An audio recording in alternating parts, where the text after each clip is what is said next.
Philomena, and I'm here with the Giant German Gina. It's the GGG from LIB. Now, this is my first time meeting you, but I have to tell you, I've been following you since before I moved back to Liberia. Thank you. We were on Facebook one day, me and my mom, and we found you, and you had my mom dying. Shout out to Linda. You know, this is your favorite person. I know you're very jealous right now that I'm meeting him, but she'll be. Hi, Linda. She'll see you this weekend. She's coming to the show. Oh my God. Yeah. So we'll talk more about that. But I've been following you for many, many years, and I've always admired you. I've always wondered how, as you already know, how did white man got more kalukwa in your mouth than me? You know. So I've always wanted to know the story, and guess what? I get to do it today. So this is very exciting for me, guys. I'm fangirling over the Triple G. So you're here. Oh, there. I mean, look at the merch. Got merch now, girl. Man, where the shirts at? I got some shirts. Okay, I'm gonna cop a shirt. I'm gonna wear it to the show. Oh yeah. So you're here, the festive season, Christmas. How's it been so far? Fun and hot. It's so hot. I'm just coming out of the snow and it's 30 degrees Celsius. I don't know what that is in Fahrenheit for you Americans, but it is friggin' hot. Yeah. It's dry season and I can't wait to touch the ocean, but I don't have any time yet. So as soon as my show time is over, I'm just gonna relax on the beautiful beaches of Liberia, which I can just highly recommend to all of you viewers in the States or wherever you're based. This is a beautiful country. We got miles and miles of beaches, native rainforest. Oh my God, you can't spend enough time in the rainforest. It's just gonna ground you. I always say this on my show, Liberia has some of the best beaches in the world. I'm not saying that because I'm biased. It's the facts. And if you follow my show, all my viewers, we all know this. That is why I've been so involved with tourism and much more. But before we get I got a fun fact. This is one of the few places you can go spearfishing without any licenses. Come try it out. Don't tell your friends. You're gonna get us in trouble. So let's talk about it. Let's get into it. I want to know the story. How did you get to Liberia? How much time did you spend here? Where were you? I want to know all these things. And I know a lot of people want to know this. All right, let's go back in the time machine. Way We're back in, I was 5 months old when I first touched African sand. My parents were missionaries and development aid workers in Niger, in the middle of really nowhere, Sahara. Yeah. I mean, I grew up drinking camel's milk directly from the camel's titty. I mean, I was the only white kid in a 500-mile radius. And people were touching my skin, like, how'd you do that? You know, ripping my hair out. Oh my God, it's so soft. And so I was the exotic little kid. I grew up speaking Hausa. In Nagagia, Lafialo. I can still speak a little Hausa. I was fluent, like in Kolokwa now. So it seems that I used to have a knack for languages. And the Hausa people said, this is a Hausa boy. Interesting enough, I hear that these days too from the Liberian people. But 6 years in Niger, then my dad got deported for preaching during Ramadan as a Christian missionary. Wow. And thank God they only deported him back then. These days, it could be a lot worse. Different situation. And so he got deported. We didn't even know because there were no smartphones in the desert back then. So 2 weeks later, we get informed that we're outlaws. And we got to leave the country yesterday. That was my first evacuation from Africa. Wow. First. Second was to follow. And those of you who grew up in Liberia, you know which one. We all know this story. 1982, I think I was 7 or 8. I came to Liberia because my dad got a job on the ELWA radio station in Painesville, the biggest radio station in Africa. You could hear the shows in Germany, in Poland, and it was a very powerfully financed American radio station. There was also VOA, Voice of America. So radio used to play a gigantic role in information industry in Liberia. I came to the Atlantic. I mean, quite a diverse opposition there. Complete opposite, man. Not having any water to having the Atlantic in front of your door. The Atlantic was 20 yards away. I could see turtles. I caught turtles with my naked hands. I saw dolphins. We have whales passing people. And we have marlin jumping out there. It's beautiful, and I grew up in the Atlantic and the jungle, the rainforest. And I met a Gio boy from the Gio tribe called Ben, and he was 2 years older than me. He beat me in fishing, that's why I thought he was cool, and I said, we gotta be friends. So we became friends, and he invited me to his family where I learned to swallow GB, which is an interesting form of Liberian cuisine. Yes. Eat bamboo worms, interesting, very interesting food too. And I learned the art of storytelling at the knees of his uncle. He was a master storyteller, and at night we would sit under the stars, and there were no smartphones, no TVs, and the storyteller was the entertainer of his time. And that's why I listened and learned, never thinking that I would need that talent. Right. Never. Right. Did I think that I would become a storyteller myself. And then the war came, and trauma.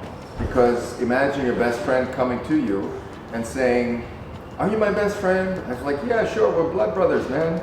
And he said, if I'm your blood brother, please take me with you. Oh. Take me with you on your evacuation. Oh my goodness. And my mom had lied to me.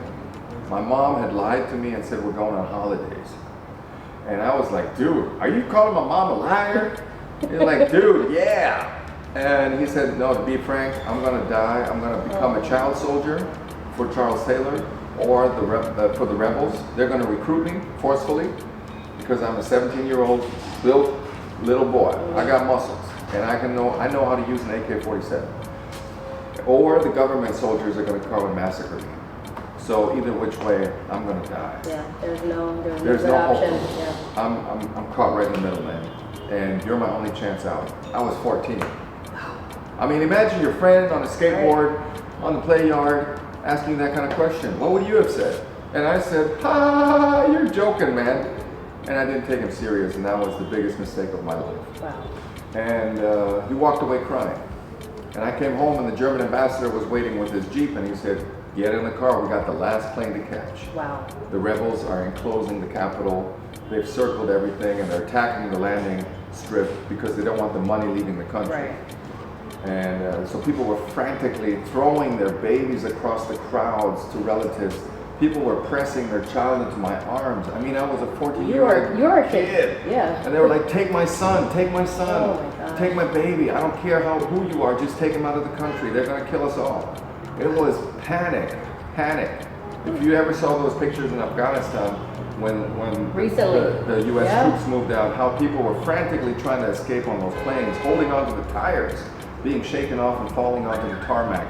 That's what happened. Wow. That's what happened here. And I made it to Abidjan, to Ivory Coast. And Ivory Coast has a couple of big refugee camps up to this day, where the Liberians ventured. And then Radio ELWA fell. It was attacked by both sides, fighting for the propaganda tool, the biggest tool.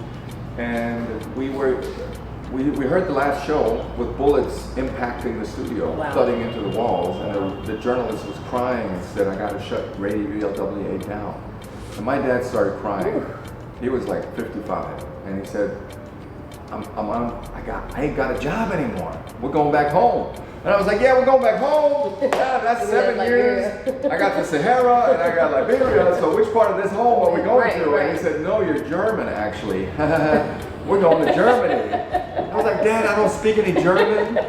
I am not German. And he said, yes, you are. You got white skin. I said, that's the only whiteness I have. The rest is all black. Right. And by this time, I was perfect in Colloquy because these are the formative linguistic years. Yeah. And I'm actually an English teacher and a linguist by profession. Wow. Yeah.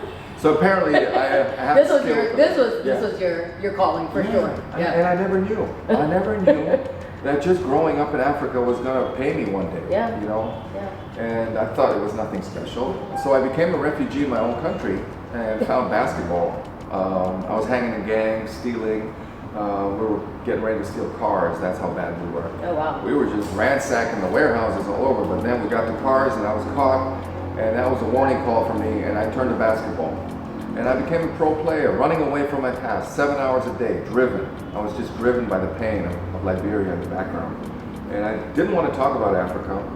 And, you know, therapy and stuff like that back then. Nobody was like, it was just suck it up, boy. Yeah, Suck you'll it be up. all right. You'll be all right. Just play ball, man. Go play ball. You're so tall. Use your Right. height. Yeah. So just play ball. So I did that, you know, because nobody understood my pain. And that really saved my life. And I became a pro player, played my way through college, got married, wanted to have a very normal German life, became a government employed teacher. I got a lifetime contract. So I got the safest job possible now. And then I tried to forget Africa. I tried to forget Liberia. In 2003, when the Women of Peace marched in Liberia and it came on TV, I saw that and it just triggered me, and I broke down crying, and I said, a drawer has opened and a lot of shit is spilling out. The box is open, baby. I can't close it again. And I noticed that I was going to get cancer or some other shit if I did not take care of it. And better out than in, they say, right? There you go. And so I talked to my wife and I said, honey, I do know we have a 2-year-old and a 4-year-old baby. Two beautiful little daughters, but you know what? I do want to go back to the jungle hell of cannibalistic Liberia. And my wife was like, her jaw dropped down to her knees, and she was like, I want a big life insurance, baby. We're about to take that number up. And so I signed for like $500,000, and the diplomatic officer. Shout out to you, wifey. Oh yeah, man, she had to put up with a lot with this boy.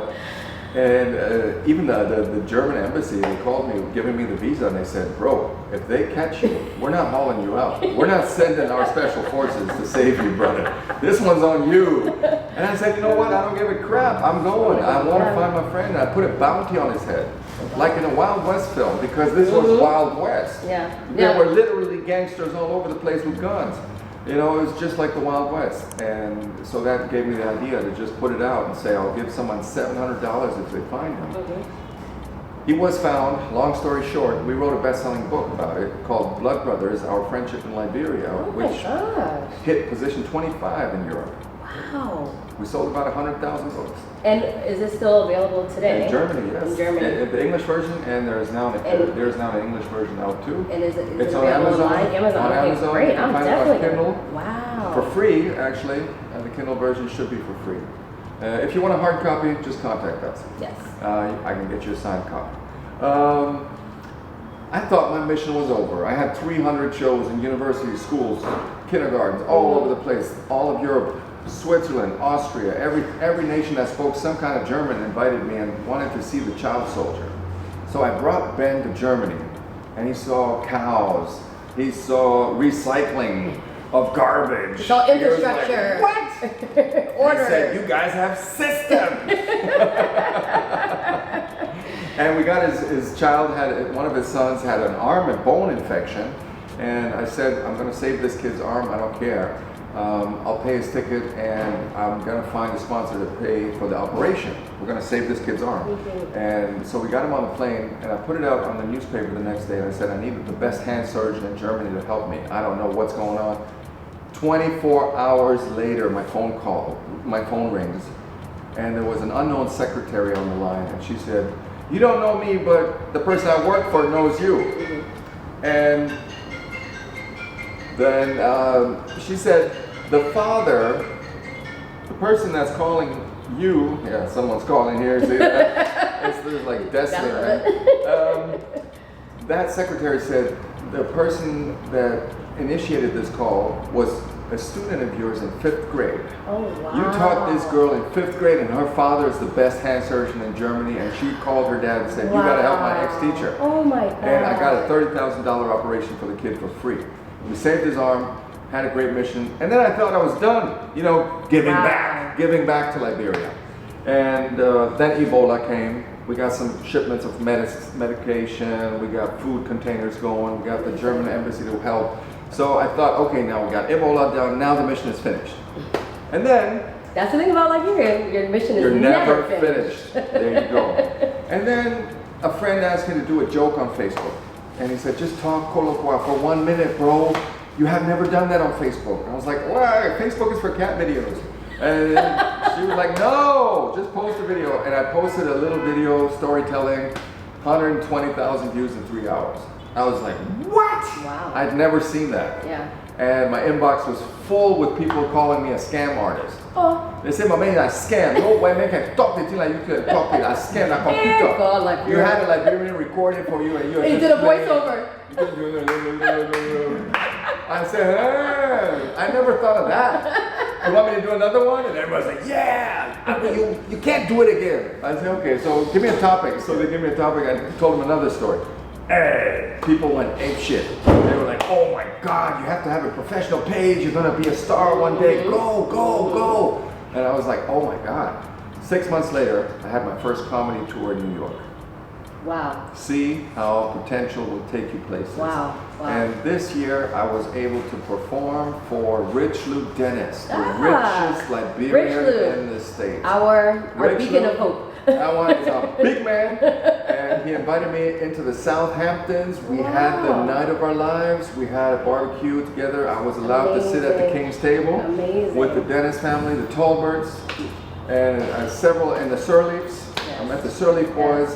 So we had a great time, and I want to say they are the most down-to-earth and humble people that I've ever met. Amazing. Not one of them had any bling-bling gold that every one of us here is wearing. Say, people like are making up for that. Bluffing. But when you have real money, you don't bluff. These people were down-to-earth. And I was just sitting there, I was like, oh, I'm overdressed. And we had a great time. So, this year has just been my breakthrough year. Yeah. I've just been all over the world. I think your story is amazing in so many ways. One of the things that we talk about a lot in Liberia currently is the lack of education. Yeah. And you see the effects of that in society today. So the fact that you're an educator speaks volumes, and even down to not only the curriculum, but look at what you did as an educator and how it benefited you and how the circle of life has really happened there. That's amazing.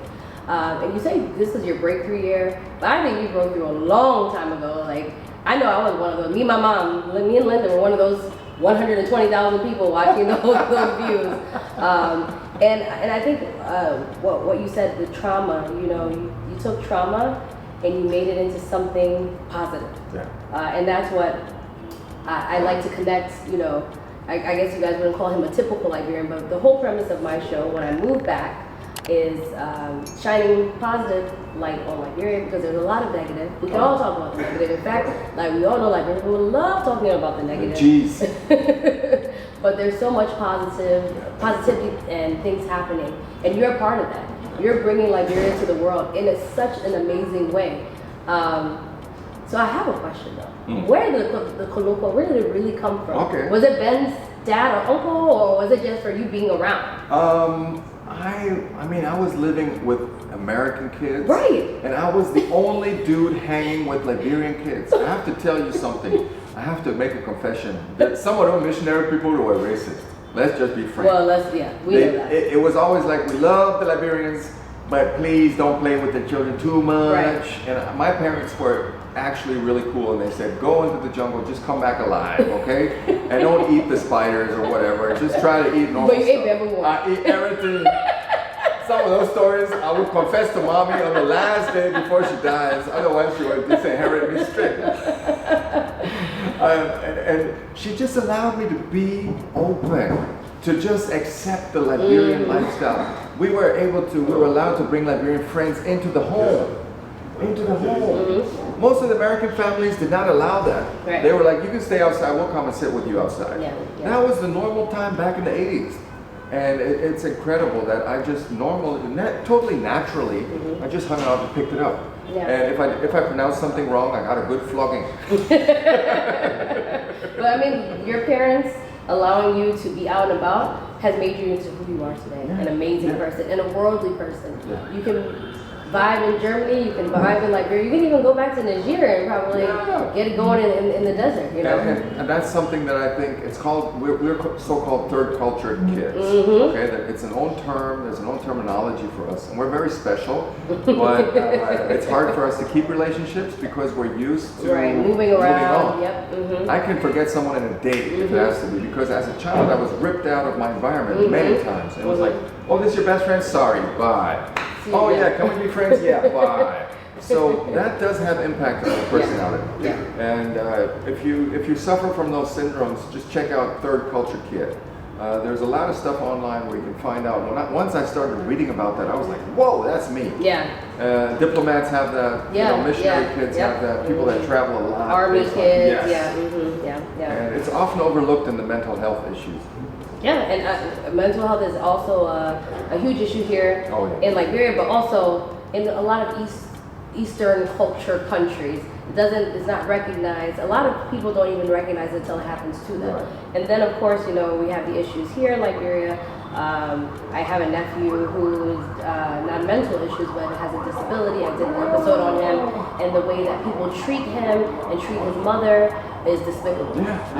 So we always say we have a long, long way to go in Liberia. But all of us speaking out on it, you sharing it on your platform. Thank you so much for being on my platform today. I'm a fan, but I'm also even more of a bigger fan now that I know the story behind you, And beyond the Blood Brothers book, yes, tell me about this. All right. I'm buying both copies, guys, so you better buy Ladies and gentlemen, I have collected the ancient stories that have been forgotten in the war, that have not been passed on. There's been a gap in the storytelling tradition of Liberia, and I mean to rejuvenate that. I became famous telling stories.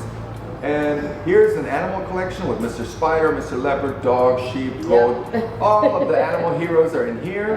And here we have the human stories, about man, woman business, all the different Gina and Liberia. 2 beautiful copies that I sell, and you can contact us for them. I think it's giantgermangina.com. I'm going to have a Patreon page up next year. Okay, nice.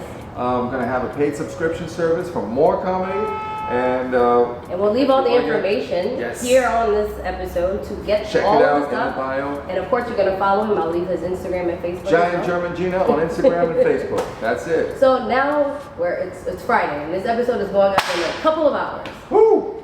So you have a show on New Year's Day. Tell us about it. Oh, ladies and gentlemen, if you get time to see this is your one and only chance. I've got the biggest comedy show of the year, but I'm going to even give the spotlight to other people. Wow. So other comedians. It's not only about me. I have unearthed, rejuvenated, resurrected the greatest veteran of comedy, Malawala Balawala, who initiated comedy series back in the 80s, the star of comedy. And this guy is forgotten in Liberia. Everybody knows him. People use his name for everything. He's in songs, and he is the dance troops are named he's the after him. all-star comedian of Liberia, and he doesn't have a stage anymore. And so when I came here, I said the first thing I want to do is I want to meet Balawala. And they said, well. I said, give me the number. Call him, and I said, old man, I want to pay you my respects, and I want to give you a Lifetime Achievement Award during my show. He almost started crying. He said, I'm so thankful that the young generation of comedians have now recognized me. And I said, I want to close the circle. There comes a teacher again. I always close circles, And I said, I want to close the circle of the old, elder generation and the young comedians coming together at one table. And he promised me today that there's going to be a new Balawala series. And I'm going to be the white Gina in that series. So keep posted for that. It's at the Fusion at 9 p.m. Fusion d'Afrique Club at 9 p.m. $10 for a ticket, $20 for VIP. And I got my books there in case you want to get a signed copy. Signed copy. Ladies and gentlemen, signed copies. This is your one and only chance, okay? To bring this thing to Liberia, I sweated like really dog. I had 60 pounds of books in my bag. I sweated to bring that thing on Royal Emerald. So this is your chance to get them at my show and meet the legend, Malawala Balawala, and the other legend, Giant German Gina. And this legend. She's going to be there too. Thank you so much. This has been amazing. I can't wait to see the show. Thank you for all you're doing for us. Thanks for all you're doing for the Liberian culture. You made a new friend. Hopefully we cool now. We cool now, girl. Look, he gonna follow me back now, y'all. I'm gonna make sure he follows me back on Instagram. But make sure you come out this Sunday and make sure you follow the journey. Make sure you get the books, An Amazing Story, and throw it up for one time. Okay, LIB all day. LIB for life.